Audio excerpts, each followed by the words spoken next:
yeah, I say we get started with some Ahsoka, episode 6. Yeah. What did you think about this one? Personally, maybe not as strong as last week's episode because last week's episode was so strong.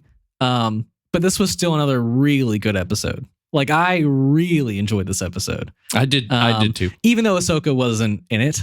Whatever.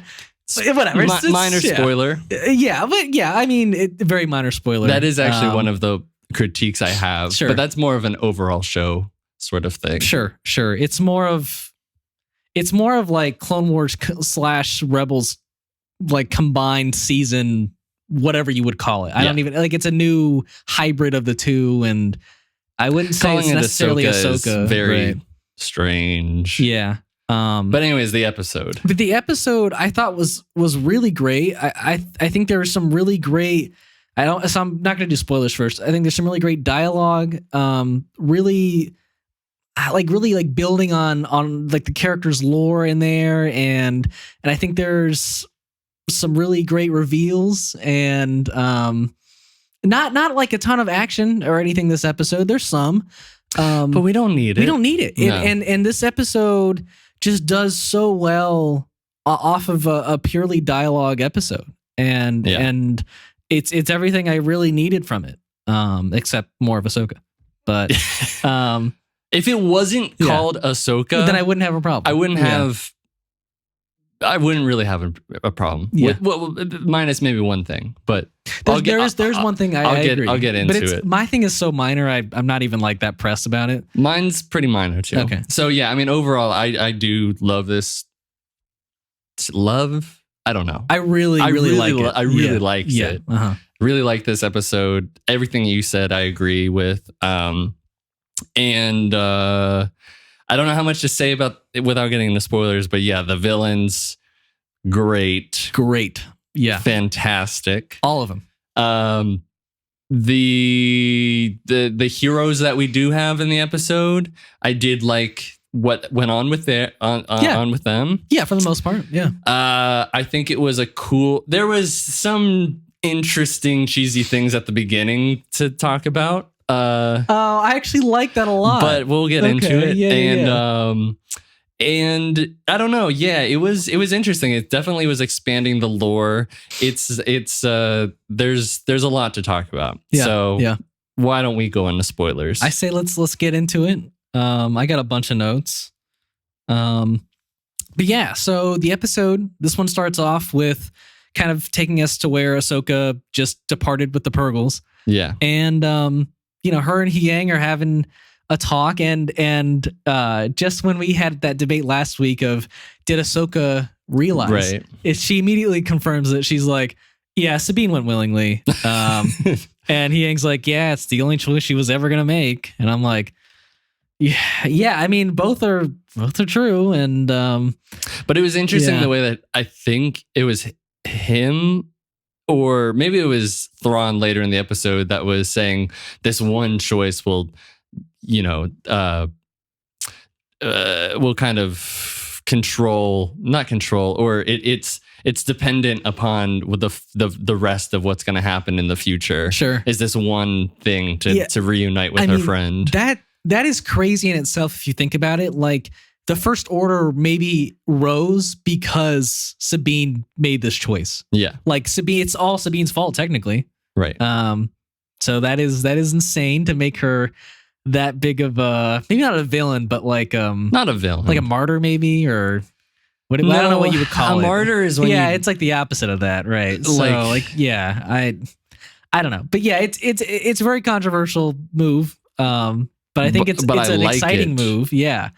And at least it's a move that it elicits some, I don't know, reaction. I don't know. Like, no, it's a polarizing choice. And I think that in itself is exciting. Which I guess is, I don't want to say polarizing because there's a lot of polarizing decisions that were made in the sequel trilogy.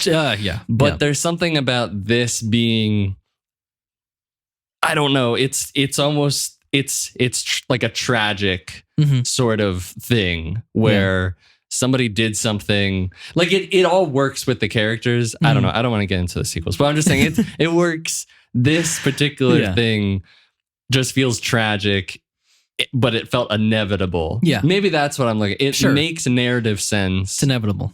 And now we have this very tragic thing happen because of a character's actions. But yeah, so, then they start talking about what you consider cheesy, I think, is the history of the galaxy or history of the universe, parts 1, 2, and 3. Right.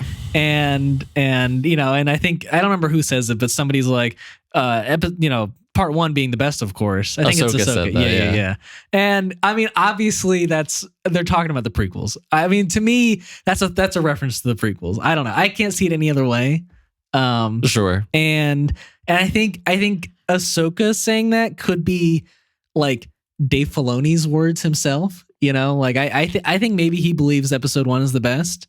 He's spoken very highly of that movie in the past and of the prequels. So, I think it's very neat. I don't know. Look, if you like the prequels or that era of Star Wars, I don't have an issue. I like them a lot. I prefer Phantom Menace over Clone Wars, Attack of the Clones any day. Sure.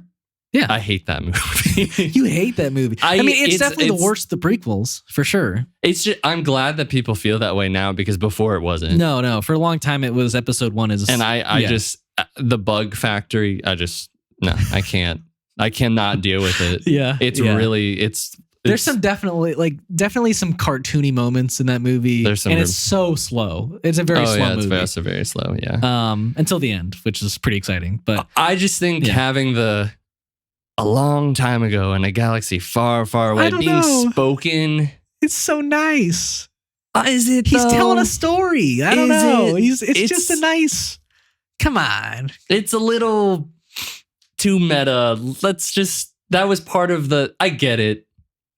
Whatever. He's telling a story about some galaxy in a far, far away place. But we are supposed to be in that. Maybe he's talking about us. I don't want to have to be like, oh, well, I don't want to be Leonardo DiCaprio like, hey, no, I don't know. I don't need it. It seems a little self-serving. Yeah. Well. Anyway, it's not that big of a deal. Teach their own. It's not that big of a deal. It's just, I don't know. I don't love it. So, yeah, then we, I guess, kind of get to see, Sabine is locked up with Balon on his ship. Yeah. Thought it was great that they actually locked up and fully secured a prisoner. I feel like a lot of these situations, the hero or the villain is just like, hey, you're gonna walk around with us. Yeah, you're gonna be with us where you could, mess up our plans at any point. I love how all the for some reason all the prison cells in ships look very much like the same. Yeah. Like there's I don't know that ship from the first season of Mandalorian. That was a prison ship. Yeah. When they have when they broke out Morgan Elsbeth too. Same thing. Yeah. Mm-hmm. Also, season 2 of Mandalorian, I feel like Mando got at the last episode.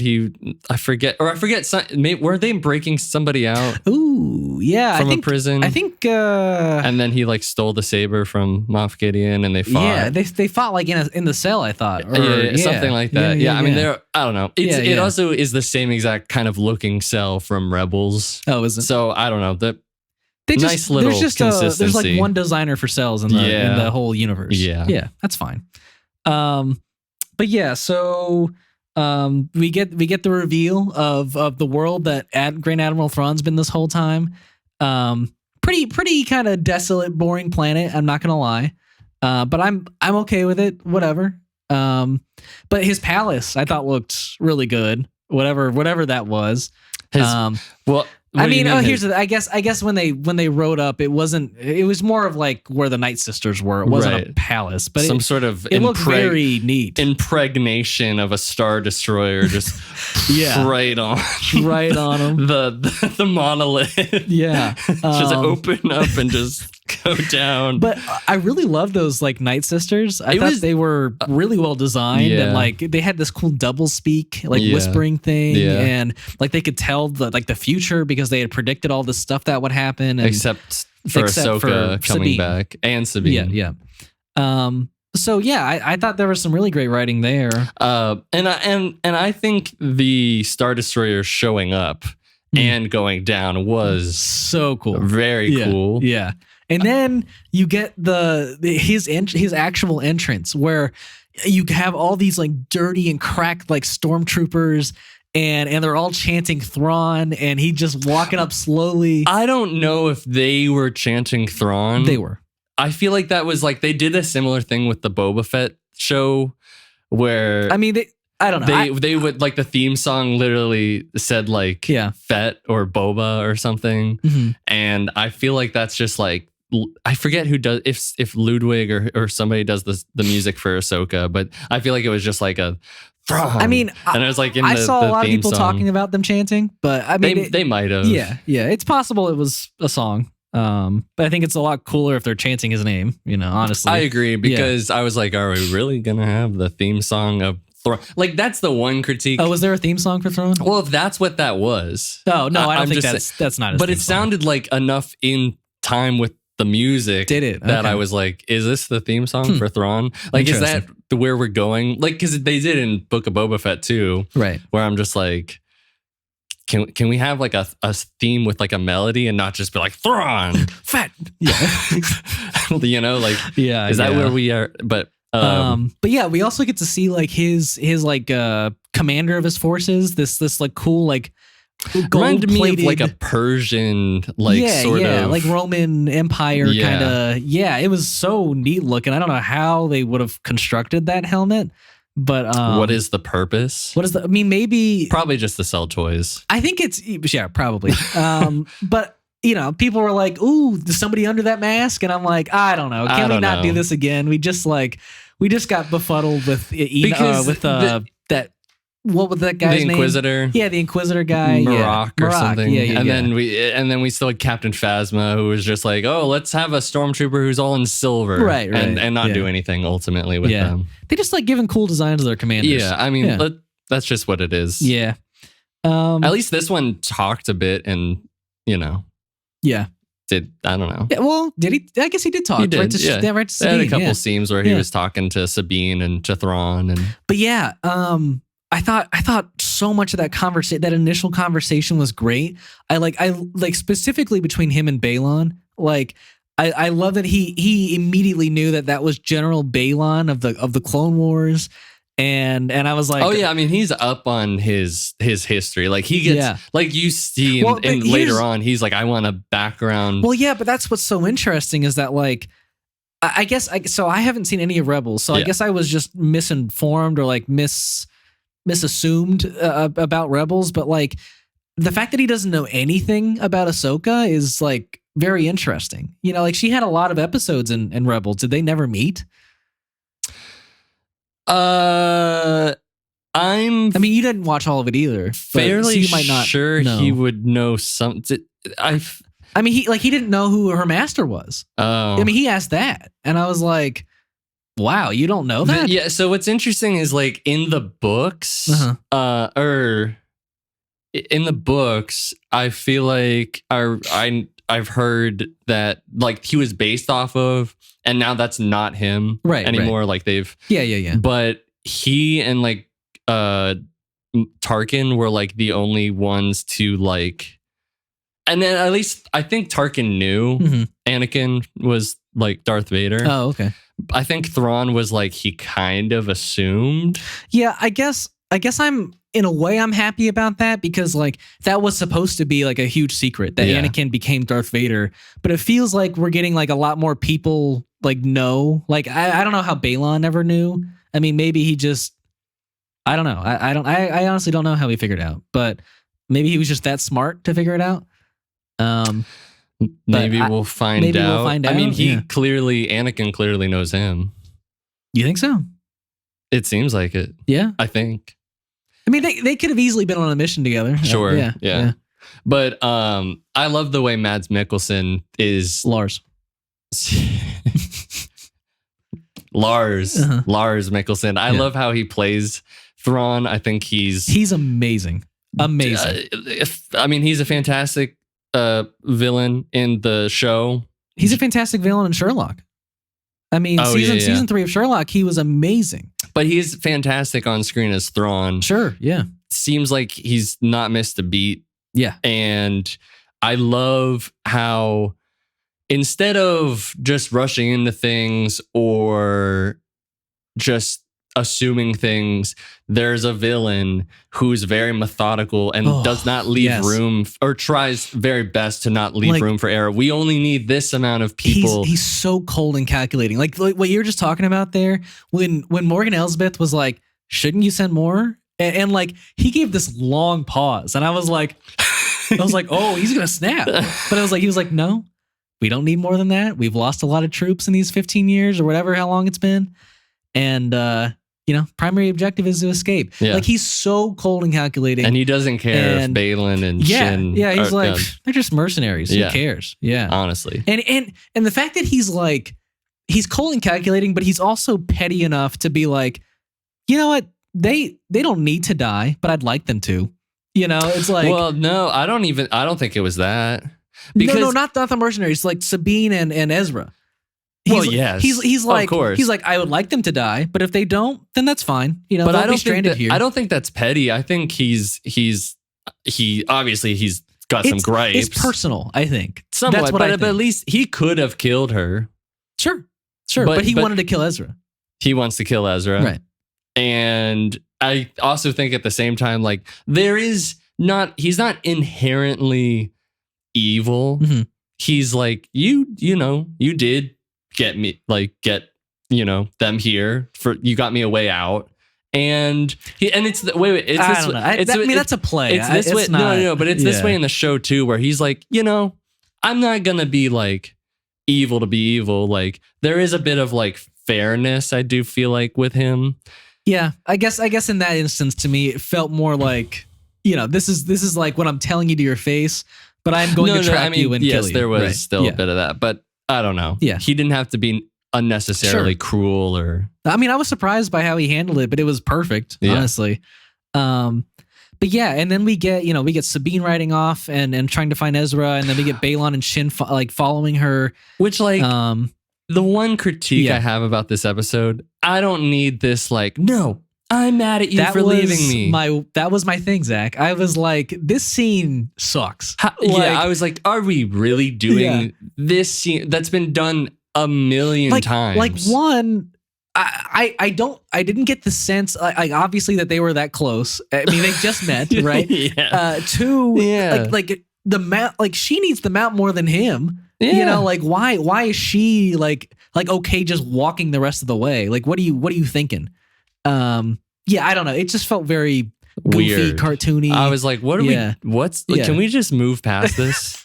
Yeah. But and then we get the reveal. Well, I mean, she fights some guys and it's a cool little fight. But I liked it. But I'm more of a fan of the characters we get to meet after that, which is the rock people. See, I love the little rock guys. They're so cool. I really wasn't digging them at first. You weren't? But then the more that they had this kind of Jawa, Ewok sort of, but that's another thing. Yeah. We're just playing off old tropes with this again, which is fine. I don't know. I mean, but they did kind of have as soon as they were like the Ewoks could fight, Ezra Bridger, and like, right. But I mean, but sure, I get you. I mean, they're a small, cute little creature that's helping. At least the Jawas. Right. I don't know. I don't want to be too petty about this, but at least the Jawas were scavengers and would steal things, and like there was things going on with that. Sure. The Ewoks would, and maybe we'll find out that these like shell crab kind of creatures. Of course, you like them. You're a fucking crab.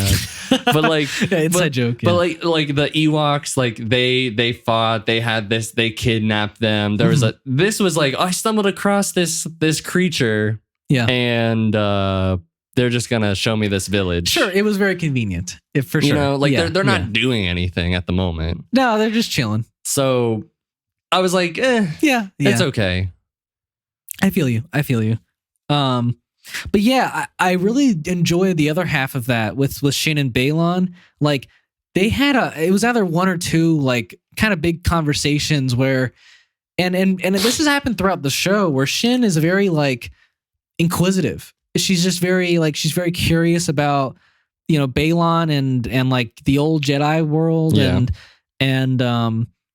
I don't know. I really enjoy seeing those kind of like master apprentice relationships. It's nice to see again. It's more of than the relationship than Ahsoka has with Sabine. For sure. I mean, Shin is like a dark person, but she acts like an apprentice when she's just around Balon. She even has the little Padawan like. I didn't even notice that. Mm-hmm. That's funny. Yeah, that's really cool. I like that. For audio listeners, the little like ponytail thing that's on like the side of the head. I was so bummed. I used to have long hair, and when I went to cut it, I was planning to like ask no, for like you weren't. I was like leave me a long piece so I can like braid this shit and be like a little Padawan for a day or two, and then I just forgot. So yeah. It's fine. I mean, I don't know. I think it's technically you could keep cutting your hair and ask them, hey, just keep this, let this one piece kind of like grow out. I mean, that's what they're doing in Star Wars before the original trilogy. So yeah. Though people might think like you're Jewish or something. It's fine. Whatever. They'll be like, why? Star Wars fans will know. Yeah. Yeah. But yeah, then Balon's just like, you know what? It almost feels like he doesn't say this, but it feels like he's like, you know what? We don't need like those people back there. We don't even need to go find Sabine and Ezra. This place is calling to me. And like, very interesting. I was like, whoa, this is like I didn't expect that at all. I thought his plan was to go full Thrawn. But he's like, yeah, I think there's some real power here and I want to find it. And I was like, okay, you do you, man. I'm excited. I'm excited to follow that thread. But, their thread, I think, going into the next episode is they're teaming up with the bandits that Sabine attacked, and they're going to go find Sabine. Yeah. But yeah, I think his overarching thread is going to be cool to follow. Yeah. But yeah, then at the end of the episode, we get Sabine going back to the little camp that they have, and Ezra's just kind of waiting right there, just posted up. It's a cool little pan to reveal Ezra. It is so great. To see. I think the actor looks really good. Honestly, the actor acts so much like Ezra. Oh, he acts like Ezra too. That's great. Like I thought he looked a lot like Ezra. Out of all the characters, minus maybe Hera or Thrawn, he is the most, I feel like, true to how. And I'm just so excited to see how they handled it. I mean, it's so cool to see Ezra like as an adult, just probably going to be a badass Jedi. Yeah, and I'm very excited. That would be, but she's and Sabine's withhold. How'd you find me? Yeah. I mean, there's going to be a huge confrontation between them next episode. I think Ezra's going to be Ezra's going to be so mad that like at the moment they can't even go home because like Sabine. I'm so excited to go home. Sabine just wanted to go. Yeah, she just wanted to go there to see Ezra. She didn't even have a plan to leave. So I don't know. Sabine is incredibly selfish, I think. I mean, probably deservedly so. I don't know exactly all what happened in Rebels, but Ezra has a right to be mad at her, I think, and it'll be shown. But yeah, I think that's. Oh yeah, I mean, it ends on I think Thrawn asking, like I want to know everything about Ahsoka, and then that's it. But and the one critique, or the second critique, kind of being, why so little Ahsoka? Why also? Yeah, why make her travel the entire episode to get here, and she didn't even get here at the end of the episode. So. But like, why have this trend in a lot of the Star Wars shows where, well. I mean, but it's kind of happened in Mandalorian season 3 where Mando just took a back seat a lot of the time to like Bo-Katan, and then Boba Fett was gone for 2 episodes, and now we have Ahsoka being out of the narrative for many parts of the show. This whole episode, pretty much. I think that's like the problem that's been happening is that like after Mandalorian season 2, I think they had these plans to build like this bigger universe in this time they were like telling these stories in. And so like Boba Fett then like had to act as like a show that combined, Mandalorian and even Ahsoka at one point. And then Boba, like the Mandalorian season 3 had to be this show that built the entire, the lore of the universe even more out and not really focus on the Mandalorian.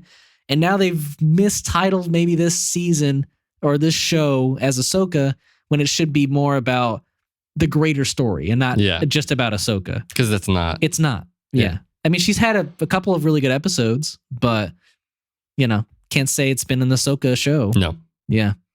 But, even with that, I'm happy with the storytelling. Much more happy than I thought I would be at this point in the show. And we only have 2 episodes left. I mean, like, it feels like the show is just getting started and we have 2 episodes left. Like, I really hope there's a second season, like, soon, or the ending to this show is somehow conclusive in 2 episodes. I don't know how that's possible, but yeah. No, I feel you, but I'm still excited. I'm still liking it. Yeah, me too. Me too.